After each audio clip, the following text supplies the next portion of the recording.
Hello everybody and welcome back to the second part of the Steelmade USA flat top griddle. The first video was unboxing, so now we're moving on to the cleaning, seasoning, setup. Well, first of all, I know you're probably thinking, is that Garrett the Griddler? Or is he having a stand-in and he's just dubbing it over? It's me. I make sure I want to do this video for the next time when my wife says I don't know how to use a sink. Video evidence. Step 1. Clean the griddle.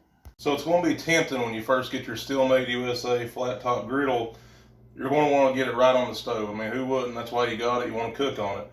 But they do a really good job of the setup process. And the first step you got to do is to take a little bit of a mild detergent. We're not wanting to, try to make the griddle float in it, but you do want enough to where you can kind of get some of the residue off. And a nylon type scrubber, you just want to go over it with some hot water. So I'm going to go ahead and just put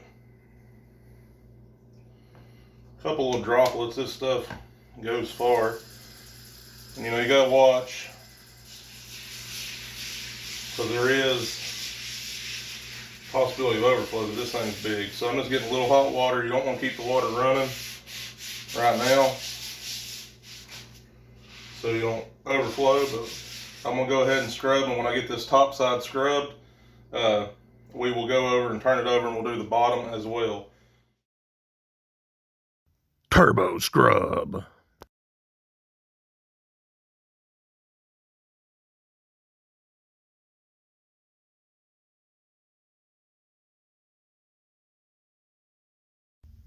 Step 2. Dry immediately.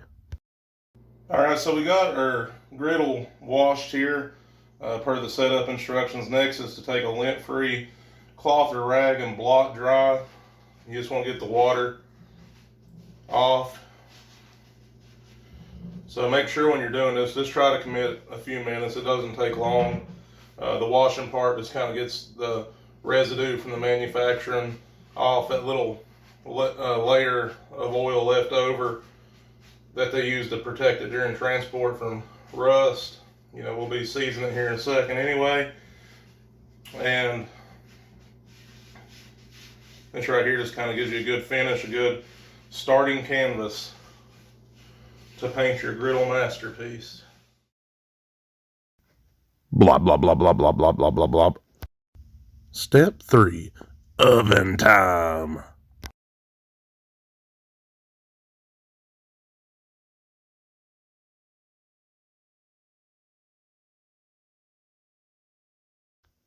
The drip tray should never come in contact with the burner.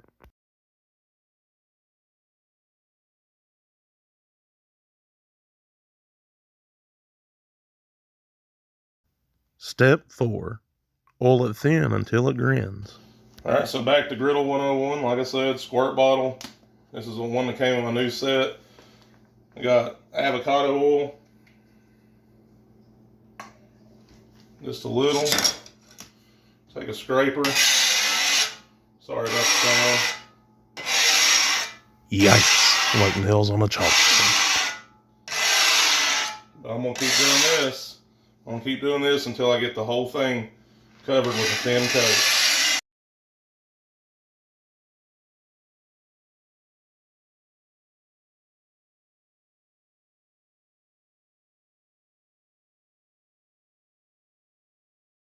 Step 5. Low and slow is what you need to know. I want to take a moment just to show you with the infrared thermometer how important it is. And everybody's stove, you'll have to kind of work with it and see how it goes. You're going to have some spots that are hotter and colder. That's not a bad thing. Like I said, you want a spot to where to keep something warm, but not to continue cooking. In the seasoning process, you're going to have to one dial might have to be up a little higher than another one to try to get an even heat between the burners. So that's something we'll just take some trial and error. Got the infrared thermometer here right now.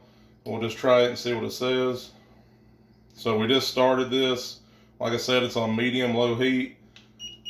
We're at 92.1 on that burner. Holy bad camera angle, fat man. 85.8 on that burner, which makes sense. This is a little bit smaller burner. Now this other small burner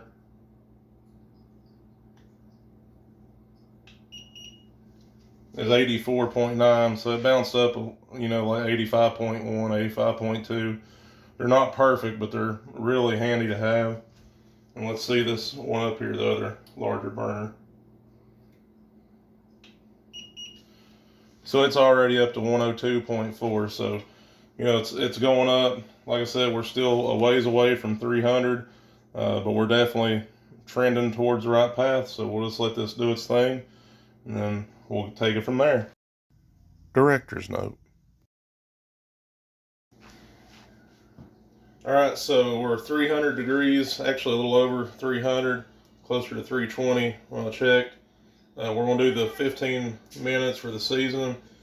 Right now you can kind of see how we're starting to get some discoloration here at this point. I'm like, oh man, I've done ruined it. In fact, pat yourself on the back. You're doing a great job. That's what you're wanting. We're wanting to get that discolorization. That's our polymerization taking form. So smoking has not been an issue for me so far. I've not turned the fan on once. I mean, obviously you can smell the oil. But now what we'll do after this finishes, it's 15 minutes. You let it cool completely down, and then you repeat the process. So that's what we'll do. And one thing is to make sure I'm trying to use my infrared thermometer as I go to measure the temperatures of my different eyes, and just trying to keep it even heating. It's like I said when we started off, you want to heat it low and slow. You don't want to just crank it all the way up to high. You don't want to warp the griddle. You want a slow, even heat while you're getting started. Drum roll, please. All right, welcome back. You can see the griddle is now cooled down, and we've got some seasoning from the first round of oil, mainly on the front two burners here. It's really come in. Might be hard to see on the camera, but the back burners, you know, the smaller burners are starting to, but they're nowhere near what we got up here at the front. Some people at this point may choose to go ahead and cook something greasy like bacon, which would be great, and what we're going to do after we do this one more time. I'm just wanting to see what one more time will get us as far as the seasoning process. So I'm going to put one more thin layer of oil and just kind of see how it goes. Nice. You can see the results after the second seasoning. Got a lot more going up here at the front, and the back burners are more definitively in now. So we're going to move on to the most fun part of the seasoning process, and that is cooking bacon. They recommend something greasy, and I don't know if I can think of something better than as far as greasy food goes than a good couple strips of bacon. So it says 388 on that front burner, 386 on that one, 403 on that one, and 409 on that one. So this right here tells me I can turn this up just a little bit. Don't want to go too much. I'd rather work it as I go, but I'm going to put some bacon strips on the griddle. We'll see how it goes.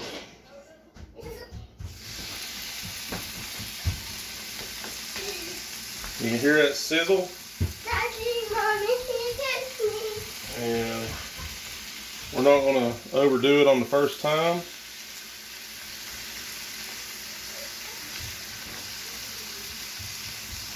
But we are going to put some strips on here and kind of see how it goes.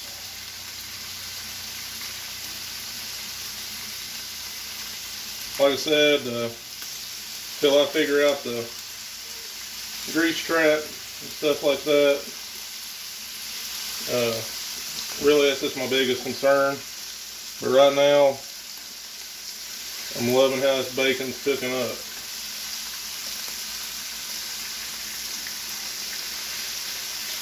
You'll notice right there it's still got a warm spot, so I might have to move the bacon in a little.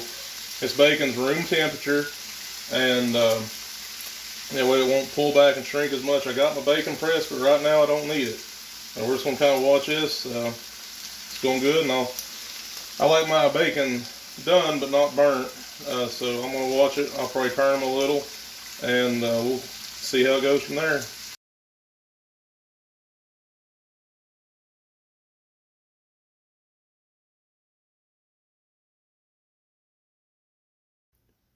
Hey everyone, Garrett the Griddler here, just dropping in there to speed up to make sure you're still paying attention. If you are, drop the bacon emoji in the comments to confuse those who aren't. No, I'm just kidding.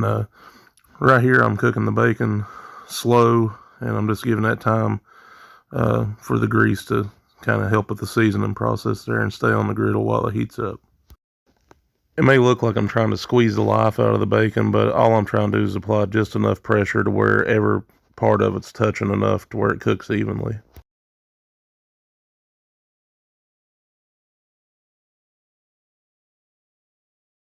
Have at it. I recommend bacon for the first cook. I'll pull these up here just so you can kind of see them. I got my slotted spatula. Let that grease drain, and there's our bacon.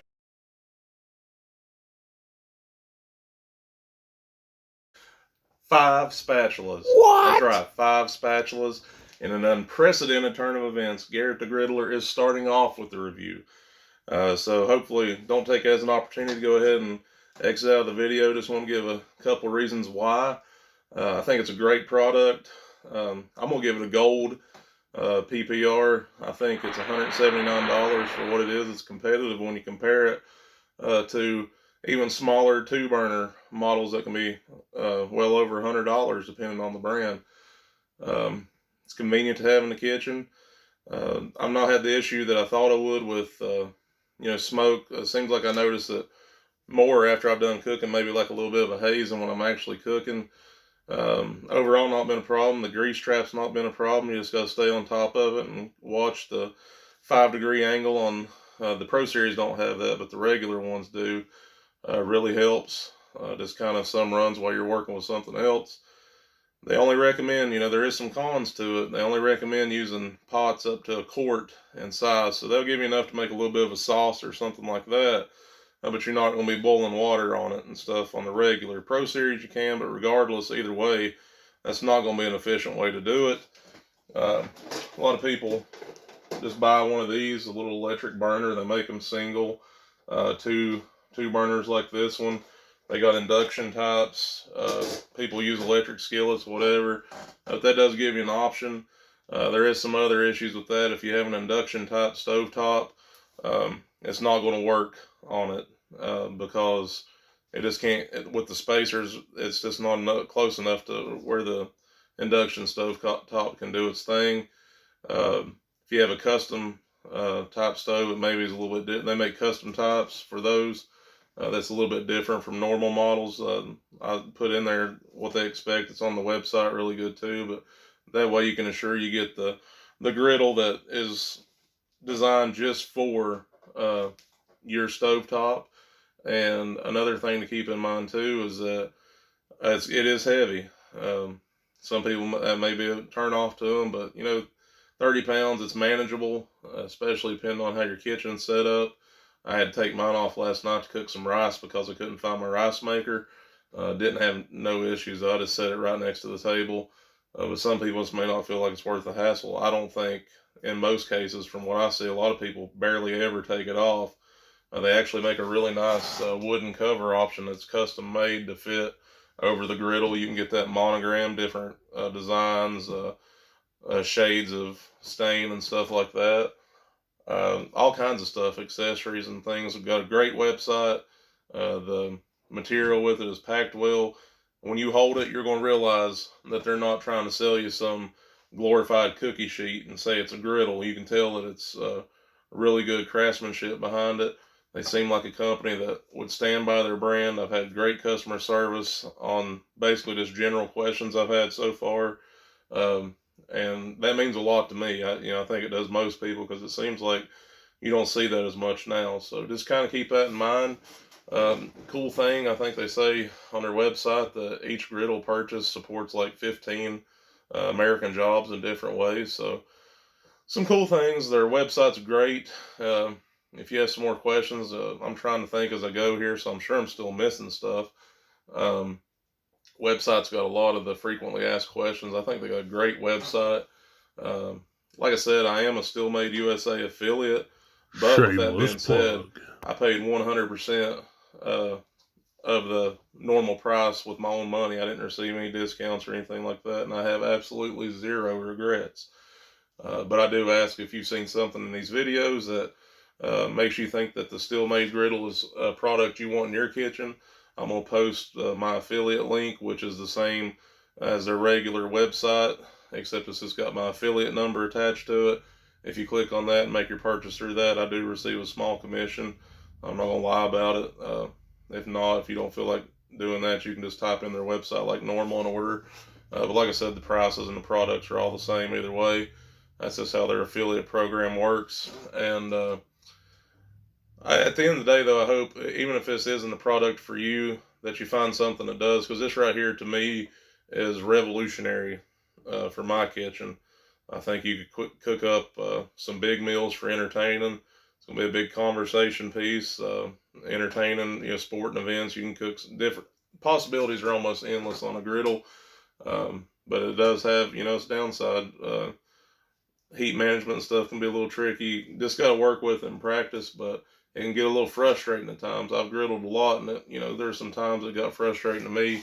But then I realized, I'm learning slowly how to get it more to where it needs to be. So the grease tray hasn't been an issue with me, like I said. So it's 8 ounces, you think. It's just not that much, but just be smart about what you're cooking and watch how the grease is. They got it designed really well. But hopefully you've heard something here that'll help you answer any questions you may have. I appreciate you taking the time. And until next time, this is Garrett the Griddler saying, let's keep cooking.